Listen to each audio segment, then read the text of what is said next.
السلام علیکم دوستوں، آج ہم جانیں گے کہ اینگر یعنی غصہ کیا ہوتا ہے اور اس کے اثرات کیا ہوتے ہیں۔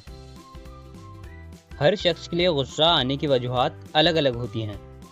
مثلاً ایک شخص کو غصہ اس لیے آتا ہے جب کوئی دوسرا اس کی چیزوں کو ہاتھ لگائے، یا کسی کو غصہ تب آتا ہے جب چیزیں اس کی مرضی کے مطابق نہ ہوں وغیرہ۔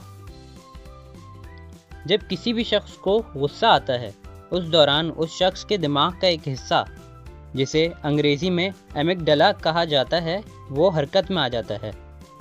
ایمگڈلا پھر بہت سے ہارمونز جیسے ایڈرینلن اور بہت سے کیمیکلز جیسے کورٹیسول انسانی جسم میں ریلیز کرواتا ہے، جس کی بدولت دل کی دھڑکن اور خون کا بہاؤ یعنی بلڈ پریشر جسم میں بڑھ جاتا ہے، جس کی وجہ سے اب انسانی جسم مار دھاڑ کے لیے تیار ہو جاتا ہے۔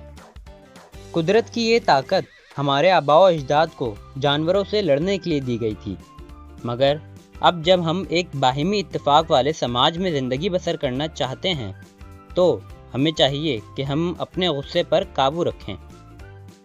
غصے پر قابو کرنے کے بھی کئی طریقے ہوتے ہیں، جیسے آپ اپنی روزمرہ کی زندگی میں زیادہ سے زیادہ پانی پئیں۔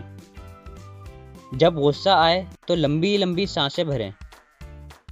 جس چیز کی وجہ سے غصہ آ رہا ہے اسے نظر انداز کرنے کی کوشش کریں، مثلاً گنتی گننا، اپنا دھیان وہاں سے ہٹا کر کسی اور چیز کے بارے میں سوچنا، یا اس جگہ سے ہی فی الوقت کہیں دور چلے جانا وغیرہ۔ یاد رکھیں، غصہ ہمیشہ عارضی ہوتا ہے، مگر غصے میں کیے جانے والے غلط فیصلے ہمیشہ آپ کے ساتھ رہتے ہیں۔ شکریہ۔